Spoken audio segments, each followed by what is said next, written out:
नमस्कार दोस्तों, आप देख रहे हैं खबर किसान की यूट्यूब चैनल। मैं हूं आपका दोस्त संकेत शर्मा और आज हम आप पहुंचे हैं दिल्ली के ही गांव जौनती में और हमारे साथ मौजूद हैं कुलदीप जी। कुलदीप जी बीते 10 वर्षों से जैविक खेती कर रहे हैं। इनके आप जैसे आप मेरे सामने देखेंगे, ये अनाज इनके खेतों से उगाया हुआ है। इसके अलावा ये जैविक तरीके से उगाई हुई प्याज है, देसी घी है, देसी गौ माता का, इसके साथ में सरसों का तेल है। तो आज जानेंगे कुलदीप जी से कि कैसे इनकी ये पूरी जर्नी है जैविक खेती वाली, कैसे इन्होंने शुरू करी। तो बहुत बहुत स्वागत है आपका। नमस्ते जी। एक बार पूरा थोड़े हमारे दर्शकों को बताइए कि कहाँ पर आप हैं इस समय और कैसे आपने इसकी शुरुआत करी जैविक खेती की, क्योंकि आजकल तो सब लोग कर रहे हैं जैविक खेती, लेकिन आप बीते 10 वर्षों से ये काम करते हुए आ रहे हैं। तो अपना अनुभव साझा करिए हमारे साथ। जी, सभी जो आपके दर्शक हैं और आपको भी मेरा नमस्ते। हम फिलहाल बैठे हैं, ये हमारा गांव है जौनती, दिल्ली, आदर्श गांव जौनती, जो हरियाणा और दिल्ली की सीमा पर है, कंझावला ब्लॉक में जी। तो हमें जैविक खेती वैसे तो काफ़ी सालों से इस तरफ ध्यान था, लगे हुए थे, लेकिन 10 साल से प्रॉपर हम जैविक कर रहे हैं, जहर मुक्त खेती कर रहे हैं। तो इनमें क्या क्या चीज़ों का आप इस्तेमाल करते हैं? जब कोई कीट पतंगों से आपको बचाव करना होता है या कोई खरपतवार को आपको मारना होता है, तो आप फिर कैसे उनका इलाज कैसे करते हैं? खरपतवार की तो ये है कि वो तो मैनुअल है जी। पहली बात तो ये है कि अगर फसल अच्छी होगी, मतलब अच्छी फसल होगी तो खरपतवार को दबा देती है, खरपतवार कम होगी। दूसरा कीट की बात है तो कीटनाशक कहें, कीटरोधक कहेंगे हम तो उसको, हमने कीटरोधक अपना खुद का बनाया हुआ है, तो उससे हम रोकथाम करते हैं। किसी भी प्रकार का कीट फसल में नहीं आता।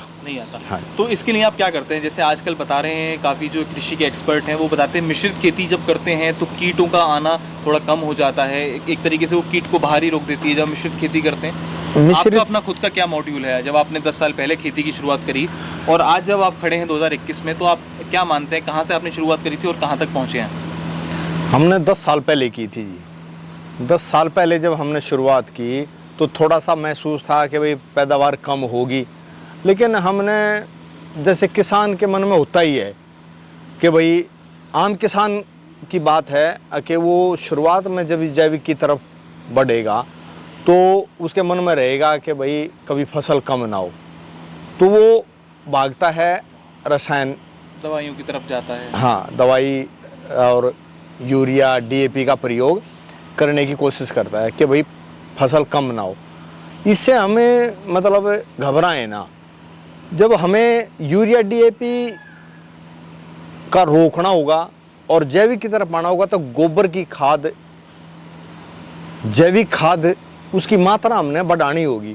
तो किसान को ये पता होता नहीं है कि भाई हमने यूरिया DAP को रोक दिया तो जैविक में हम कितना, तो उसमें भरपूर अगर मात्रा हम खाद की देंगे तो फसल भी कम नहीं होगी।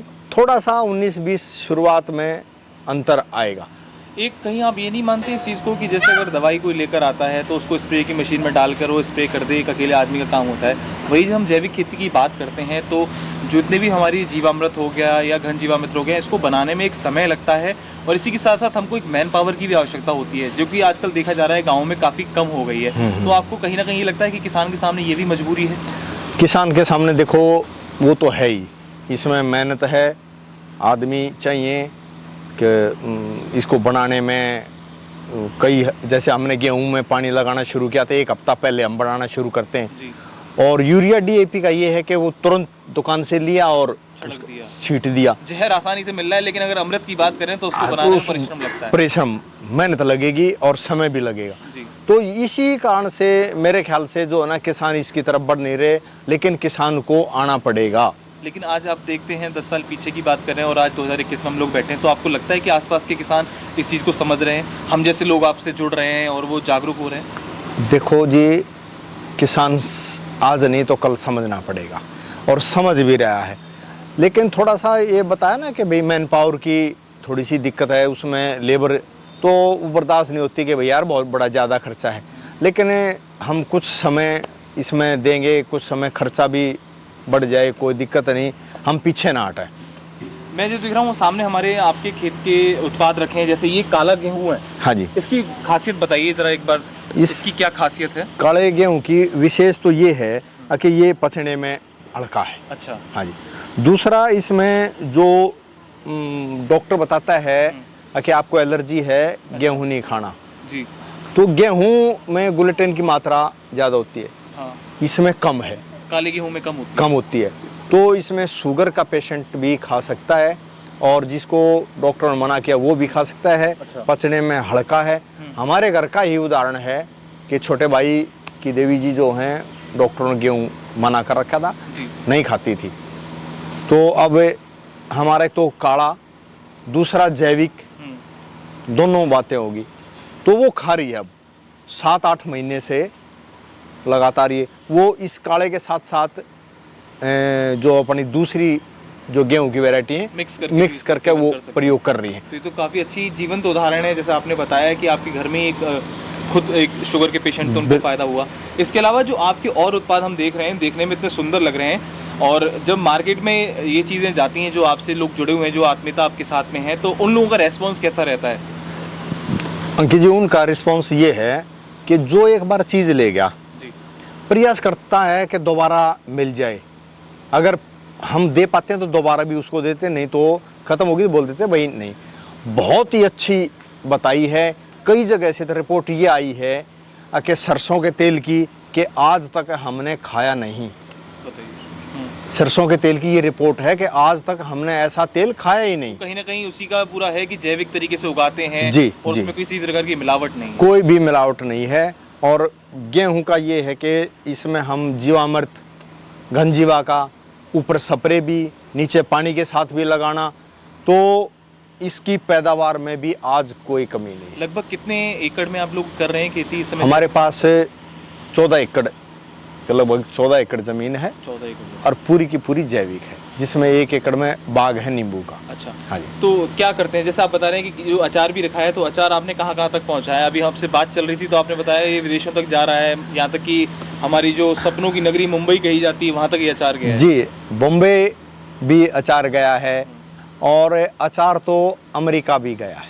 बताइए, मतलब देश का अचार कहाँ कहाँ नहीं जा रहा? हाँ हाँ, हमारा ये अचार बॉम्बे तो गया ही गया है, और देश के अन्य राज्यों में भी, लेकिन अमेरिका भी गया है। तो ये बहुत अच्छी एक कहीं ना कहीं तो कहीं एक मील का पत्थर, और आपने बहुत अच्छी एक टारगेट वो किया है, अचीव किया है। इसके अलावा आप ये बताइए कि जैसे कि इतने वर्षों से आप खेती कर रहे हैं जैविक तरीके से, तो आपको क्या लगता है कि खेती किसानी घाटे का सौदा है या फ़ायदे का सौदा? क्योंकि आने वाले जो युवा हैं वो कहीं ना कहीं अपने गाँव की तरफ जुड़ना चाह रहे हैं, लेकिन उनके वहीं माता पिता ये कहते हैं कि तुम भरी प्राइवेट नौकरी करो, लेकिन घर से बाहर ही करो। तो आपको क्या लगता है कि उन लोगों को अपना गाँव का रुख करना चाहिए, अपनी ज़मीनों पर फिर से वो एक क्रांति लानी चाहिए, जैविक क्रांति? बिल्कुल, गांव का रुख करना चाहिए।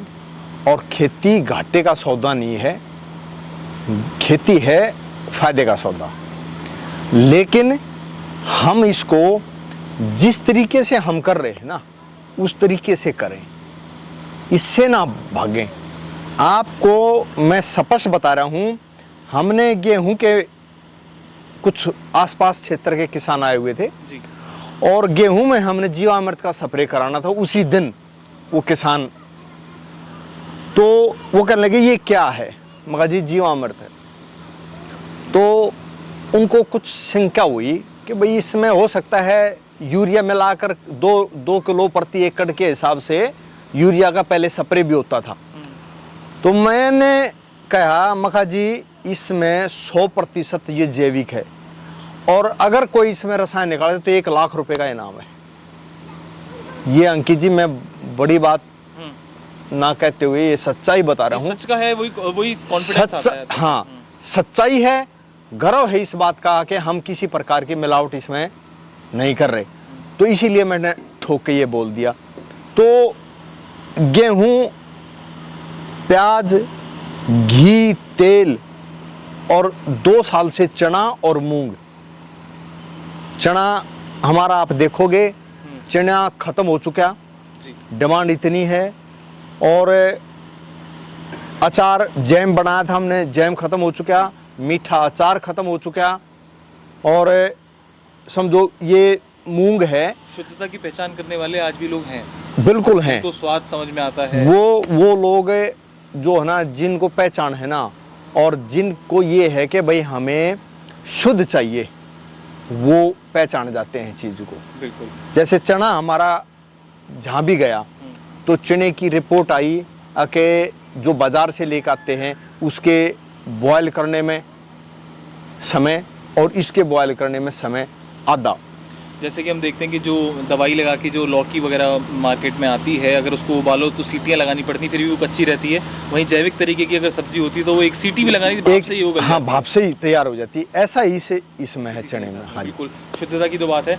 अच्छा, एक बात बताइए, देश के किसानों को क्या संदेश देना चाहेंगे हमारे चैनल के माध्यम से कि वो इस जैविक खेती में कैसे आएँ और कैसे शुरुआत करें, क्योंकि एकदम बड़े लेवल पे इसमें आना ये भी पॉसिबल नहीं, संभव नहीं देश के किसान भाइयों के लिए। तो वो क्या एक मॉड्यूल है आपके खुद के अनुभव के अनुसार कि वो उस फॉर्मूले को फॉलो करें, या आप कोई ऐसी ट्रेनिंग देते हैं या कोई ऐसा गाइडेंस आपकी तरफ से मिल पाए जिससे कि आपसे भी देश के और किसान जुड़ पाएँ?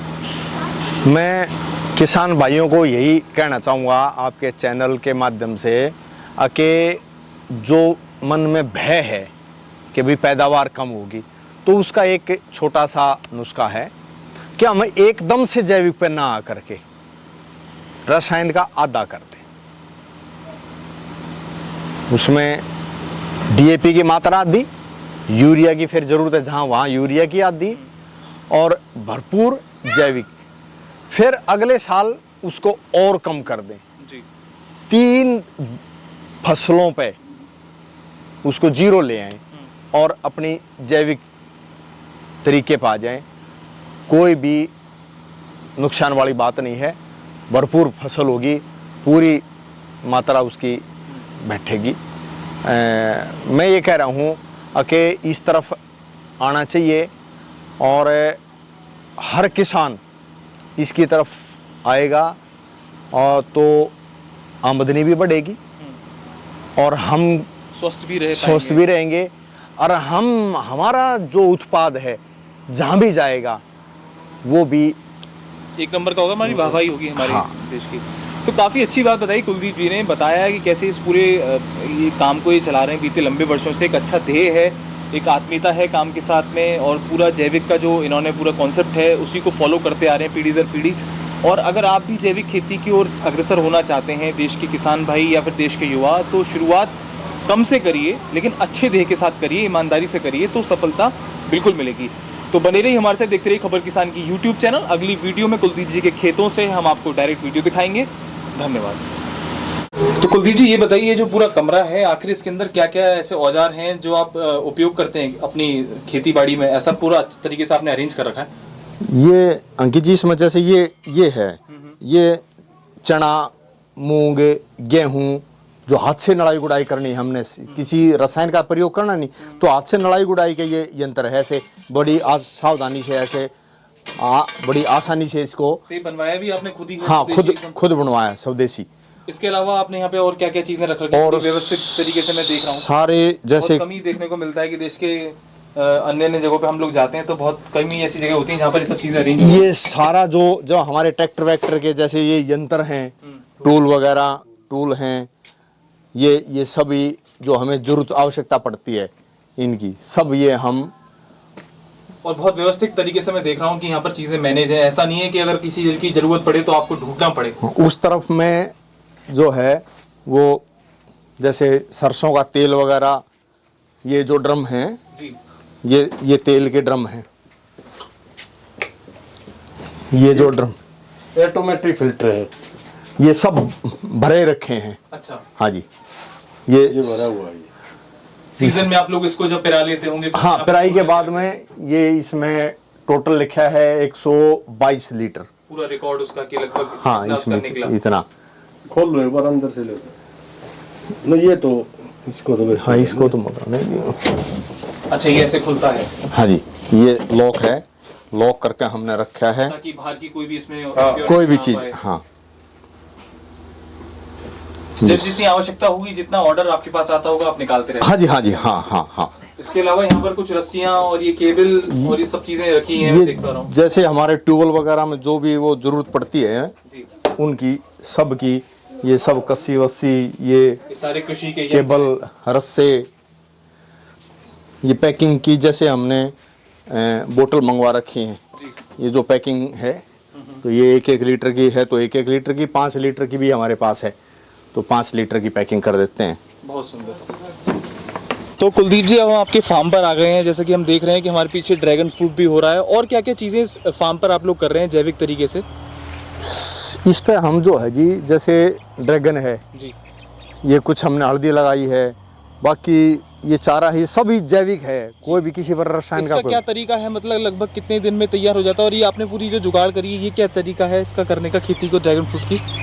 ये इसका जैसे एक पोल जो प्लास्टिक का जो हमने पाइप लिया, जी, तो इसके चारों तरफ जो है ना 4 पौधे लगाए जाते हैं। अच्छा, तो पाइप जो है उसमें हमने सीमेंट, बीच में सीमेंट से इसको सील कर दिया, जी, और ये टायर लगा दिया मोटरसाइकिल का, जी, जिसके अंदर से नीचे से 4 पौधे जो लेकर आए हम सिंगल स्टिक।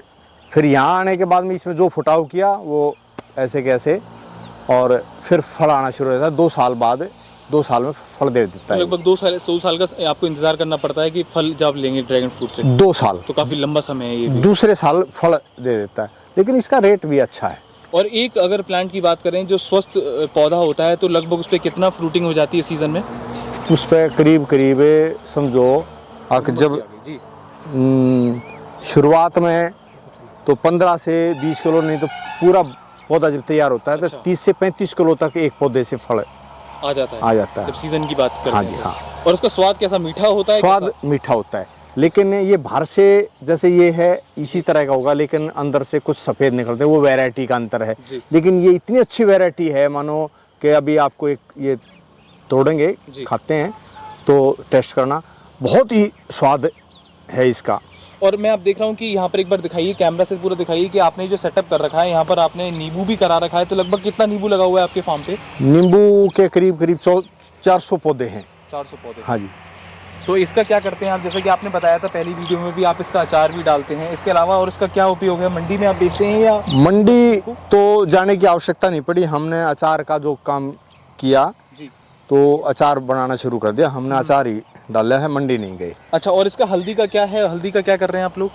हल्दी हम ये जैसे घर में प्रयोग हो जाएगी जी। जी, हाँ, उसका हल्दी का अचार भी बना सकते हैं या कुछ अन्य चीज़ भी कर सकते हैं? हाँ, तो हमने आपका पूरा जो कॉन्सेप्ट है, आप बाजार में ना जाके अपने साथी लोगों को जोड़ते हैं, अपने जो आपके आसपास के मित्र हैं या आपके संपर्क में हैं लोग, उन्हीं को अपने प्रोडक्ट देते हैं आप? बिल्कुल बिल्कुल, जितने हमारे परिचित हैं अगर हम दे पाएँ तो उन्हीं को पहले देंगे, बाजार जाने की आवश्यकता ही नहीं पड़ती। तो आप क्या मानते हैं, देश के किसान भाइयों को भी अपने खेतों के उत्पाद के बाई प्रोडक्ट्स बनाने चाहिए? अगर वो गेहूं कर रहे हैं तो उससे दलिया बनाएं, आटा बनाएं, तो वो खुद ही करना चाहिए, तभी वो अच्छा मुनाफा कमा बिल्कुल, उसमें बचत ज़्यादा रहेगी, ना कि सीधा हमने तैयार किया और मंडी बाजार दे दिया। हम ज़्यादा मुनाफा कमाने के लिए हमने ये रास्ते अपनाने पड़ेंगे किसान ने, और तभी आए, जो कहते हैं ना किसान की आय दोगुनी, किसान की आय दोगुनी तभी होगी जब हम पहले तो जहर मुक्त खेती करें और फिर प्रोसेसिंग पे ध्यान दें, तो किसान की आय दोगुनी होगी, हर हाल में होगी। बीते 10 वर्षों में आपका अनुभव अगर आप साझा करें हमारे साथ में, तो लगभग आपने क्या क्या चीज़ के तौर पर नए नए प्रयोग किए जो आपकी अभी आप याद कर सकते हैं और हमारे दर्शकों को बता सकते हैं कि आपने क्या क्या नई चीज़ें करी अपने खेत में? हमने अपने खेत में, जैसे हमारे इस क्षेत्र में हमारी याद में चना नहीं होता था, चना हमने लगाया। जी, और जी ये ड्रैगन देख रहे 4 साल से है, जी, ये नहीं था। हमारे आसपास नींबू का कोई बाग नहीं था, जी, बाग होते थे बहुत साल पहले जब हम छोटे थे उस समय, तो ये नींबू का, फिर नींबू का भी बाग होते हुए भी किसान जो है फसल को मंडी लेके जाता है, तो हमने मंडी जाने के बजाय हमने अचार तैयार किया इसका। सरसों है, सरसों का तेल तैयार किया है, तो काफ़ी जो पहले की निस्बत हमने काफ़ी बदलाव किया है। तो यही चीज़ है कि जिससे हमारे देश की किसान डबल आय की, जो किसान की आय है वो डबल हो सकती है। जब तक आप अपने उत्पाद को, अपने खेत से निकला हुआ जो अनाज है, उसकी कीमत आपको खुद ही तय करनी पड़ेगी, मंडी नहीं तय करेगी कि आपने क्या उगाया है, उसकी कीमत क्या है। और जोंती गांव तो एक ऐसा गांव है जहां से हरित क्रांति की शुरुआत हुई थी। अच्छा, जी। इसके पीछे का क्या इतिहास है? 1966 में हम छोटे थे, बहुत छोटे, हमारे यहाँ सीड सोसाइटी बनी, जी, तो श्रीमती इंदिरा गांधी जी आई, उन्होंने उसका उद्घाटन किया था। तो उन्नत किस्में आई गेहूं की। गेहूं उत्पाद में हमारा गांव अव्वल नंबर था। तो उस समय से जो है हमारा गांव, वैसे पूरे देश में समझो कि इसकी पहचान है कि जोंती गांव की।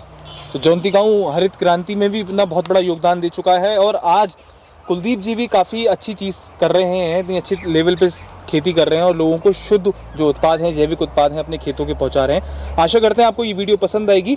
अभी ये वीडियो और भी आगे लंबी है, हम बात करेंगे कुलदीप जी से कि अपने खेतों पर वो कैसे शहद भी यहाँ से जो इन्होंने काफ़ी सारे बक्से रखे हैं मधुमक्खियों के, जो इस ऑर्गेनिक पूरे वातावरण से नेक्टर लेकर और ऑर्गेनिक हनी प्रोसेस चल रहा है। तो चलिए इसको आगे बढ़ाते हैं। तो कुलदीप जी, आप ये भी बता रहे थे कि आप अपने खेतों से शहद भी ले रहे हैं, तो मैं देख रहा हूँ काफ़ी सारे बक्से यहाँ पर रखे हुए हैं। तो ये कैसे आपके दिमाग में कॉन्सेप्ट आया और कहाँ से इसकी ट्रेनिंग ली आपने? ये जो है ना जी, काफ़ी दिनों से ये था कि भाई मधुमक्खी पालन का भी हमने करना है। जी।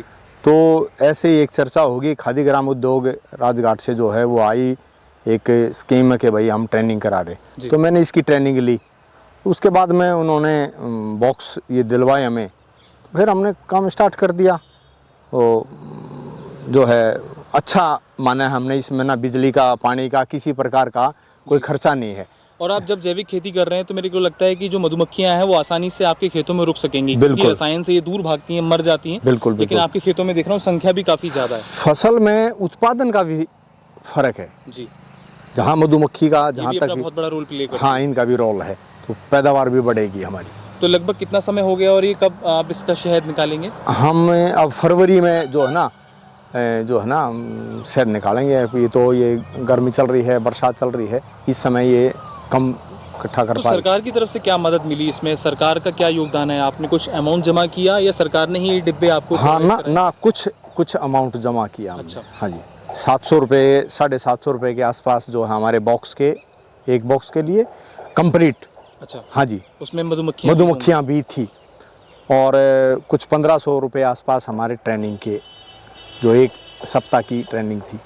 तो ये कोई ज़्यादा अमाउंट नहीं वैसे देखा जाए तो लगभग ये कितना महीने का प्रोसेस लगता है पूरा, और इसमें क्या आय आपको मिलेगी अगर आपने लगभग कितने डिब्बे आपने रखे? क्योंकि आपको बताया गया होगा कि इतने डिब्बे अगर आप अपने इतने क्षेत्रफल के खेत में रखेंगे तो लगभग अनुमानित आपको कीमत तो बताई गई होगी। हम महीने भर में समझो 5 किलो तक महीने में एक बॉक्स से हम शहद ले सकते हैं। 5 किलो। और लगभग बाजार में रेट क्या है शहद का, अगर जैविक ऑर्गेनिक हनी की बात करें तो? ऑर्गेनिक की करेंगे तो जी इसका कोई रेट नहीं जी, 300 400 और पैकिंग हो जाती है जिनकी जो कंपनी के नाम से वो ज़्यादा भी, तो 300 रुपये तक, 400 रुपये तक। तो मैं मानता हूँ कि किसान का ये वन टाइम इन्वेस्टमेंट है, जहाँ पर उसने अगर बागवानी कर रखी है या ऐसे फ्रूट्स के प्लांट्स लगा रखे हैं तो वो आसानी से ये चीज़ें रख सकता है। और खासकर वो किसान जो जैविक खेती कर रहे हैं तो उनके लिए ये एक एडिशनल इनकम के तौर पर है, क्योंकि आजकल भारत में शहद की डिमांड, भारत हो चाहे विदेश हो, शहद की डिमांड काफ़ी है। और शहद भी ऐसा जो अलग अलग फ्लेवर का हो और शुद्धता की गारंटी हो उसके अंदर। बिल्कुल बिल्कुल। तो आशा करते हैं आपको हमारी ये वीडियो पसंद आएगी। बने रहिए हमारे साथ, देखते रहिए खबर किसान की यूट्यूब चैनल। अगर आपने हमारा चैनल सब्सक्राइब नहीं किया है तो उसको सब्सक्राइब करें और अपना प्रेम हम और आशीर्वाद हमको ऐसे ही बनाए रखें। धन्यवाद।